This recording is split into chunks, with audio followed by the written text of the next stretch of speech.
Ada sebuah hukum tak tertulis yang tertanam di akar-akar pepohonan tua, di balik kabut tebal, dan di puncak tertinggi.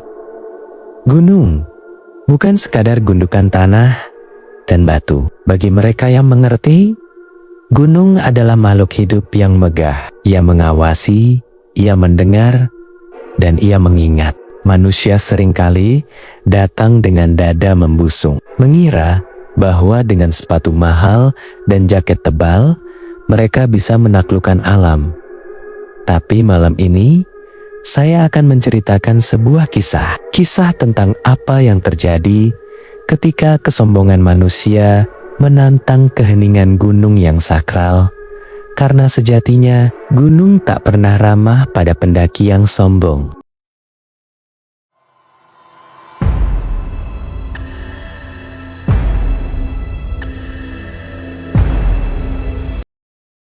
Kisah ini dimulai di Gunung Arjuno. Beberapa tahun lalu, rombongan itu berjumlah 4 orang, dipimpin oleh seorang pemuda bernama Ray. Ray adalah tipe pendaki yang merasa sudah menaklukkan banyak puncak. Baginya, mitos hanyalah dongeng pengantar tidur untuk penakut. Sore itu, di pos pendaftaran, petugas basecamp seorang pria tua dengan tatapan teduh sudah memperingatkan mereka. "Mas, nanti kalau sudah lewat pos 3, jangan sekali-kali bicara kotor, ya? Apalagi kalau mendengar suara gamelan, terus berjalan. Jangan ditengok." Jaga sikap Ray hanya mendengus. Di depan teman-temannya, Dika, Rara, dan Gani, Ray tertawa remeh. "Ah, Pak Tua, zaman sudah modern. Mana ada setan main gamelan di atas gunung? Kalau ada, paling saya ajak kolaborasi buat konten." Teman-temannya tertawa, kecuali Rara yang merasa hatinya tiba-tiba mencelos. Kabut tipis mulai turun, seolah-olah gunung sedang menghela napas panjang, bersiap menyambut kedatangan mereka yang tak tahu adat. Pendakian dimulai malam hari. Ray memimpin di depan dengan langkah cepat. Dia mengabaikan ritme jalan teman-temannya yang mulai kelelahan. Berkali-kali Dika meminta untuk istirahat, namun Ray selalu menjawab dengan makian. "Lemah lu semua, baru segini aja udah manja. Gunung begini doang mah kecil." Setiap kali Ray mengumpat, kabut di sekitar mereka entah mengapa menjadi semakin tebal. Jarak pandang menyusut hingga hanya menyisakan 1 meter ke depan. Anehnya, vegetasi di sekitar mereka berubah. Pohon-pohon kering yang meliuk seperti tangan-tangan manusia yang kelaparan tampak mengepung jalur pendakian. "Siapa itu?" teriak Gani, menghentikan langkahnya. Senter kepalanya diarahkan ke kegelapan hutan. Kosong, hanya ada keheningan yang mencekam. Ray berbalik, mukanya tampak kesal. Dia berjalan mendekati sebuah pohon besar di pinggir jalur, lalu dengan sengaja dia mengencingi akar pohon tersebut sambil tertawa. "Nih, penunggu gunung. Kalau lu emang ada, keluar. Jangan cuma bisa nakut-nakutin pakai ranting patah." Rara menjerit kecil, "Ray, istighfar Ray, kamu gila ya?" Tepat setelah kalimat itu selesai diucapkan, angin kencang berembus dari arah puncak. Dinginnya menusuk hingga ke tulang, mematikan 2 dari 4 senter yang mereka bawa. Dan di detik itulah, bau busuk yang amat menyengat mulai merebak. Bau bangkai yang bercampur dengan aroma melati. Teks bawaan mitos itu nyata. Suara gamelan itu terdengar sangat jelas. Ritmenya lambat, namun terasa mistis dan menekan dada. Dika, Rara, dan Gani langsung membeku. Mereka tahu mereka telah sampai di daerah yang disebut Pasar Dieng, pasar gaib yang menjadi legenda di gunung ini. "Ray, dengar itu, kita harus berhenti Ray. Buka tenda sekarang." Namun, ada yang aneh dengan Ray. Senter kepalanya menyorot lurus ke depan. Matanya terbelalak, namun kosong. Dia tidak lagi memaki. Dia hanya tersenyum lebar, senyuman yang tidak pernah mereka lihat sebelumnya dari sosok Ray. Ramai sekali di depan, banyak makanan. Mereka mengundang kita tanpa memedulikan teman-temannya.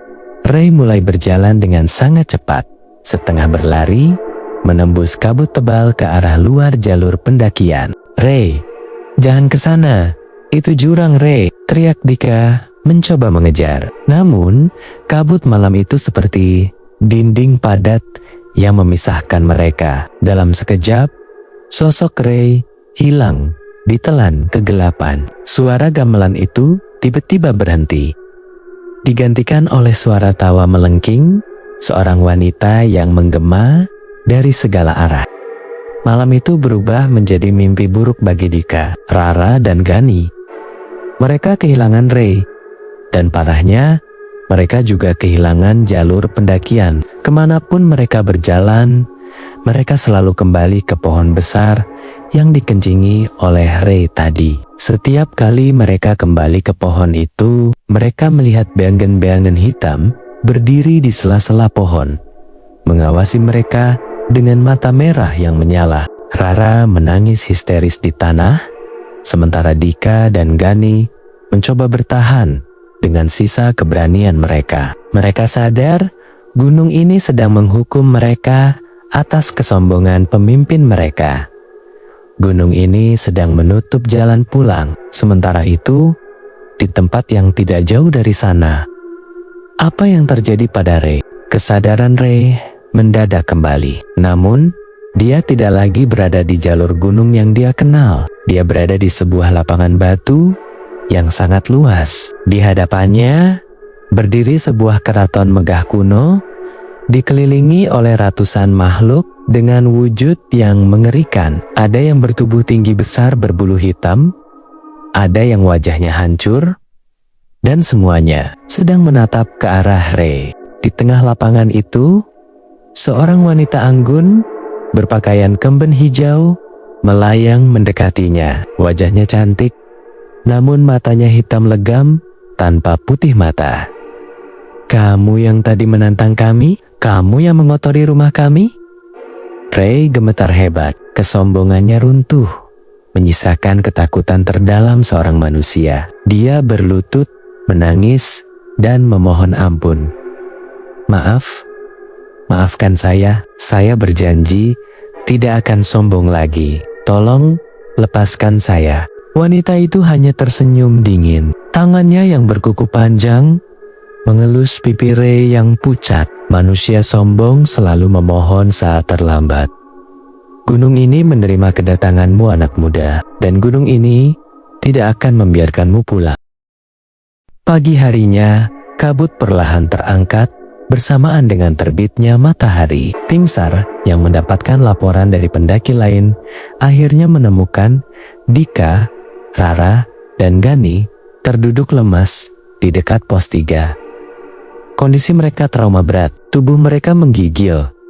Namun mereka selamat. Ketika ditanya di mana Ray, Rara hanya bisa menunjuk ke arah jurang di bawah pasar Dieng dengan tangan yang gemetar. 3 hari pencarian dilakukan. Di hari ketiga, tubuh Ray akhirnya ditemukan di dasar jurang yang terjal. Kondisinya sangat mengenaskan. Namun yang membuat seluruh tim SAR merinding adalah ekspresi wajah jenazah Ray. Kedua matanya melotot penuh kekejaman ketakutan, dan mulutnya terbuka lebar dengan senyuman yang dipaksakan, seolah-olah dia dipaksa tersenyum untuk menghibur para penghuni gaib di sana hingga napas terakhirnya. Barang-barangnya, termasuk jaket mahal dan peralatan canggih yang selalu dia banggakan, ditemukan robak-robik tak berbentuk. Pesan itu tertulis jelas di tanah yang basah oleh darah. Gunung bukan untuk ditaklukkan. Kita, manusia, hanyalah tamu yang menumpang lewat. Setinggi apapun jam terbangmu, sebanyak apapun puncak yang telah kau daki, kau tetaplah makhluk kecil di hadapan megahnya alam semesta. Jika kau datang dengan rasa hormat, gunung akan menjagamu layaknya seorang ibu. Namun, jika kau datang dengan kesombongan dan keangkuhan, bersiaplah Karena gunung memiliki caranya sendiri untuk membungkam mulut-mulut yang sombong. Saya admin dari channel Malam Pukul 3. Sampai jumpa di cerita misteri berikutnya. Jaga sikap kalian dimanapun kalian berpijak.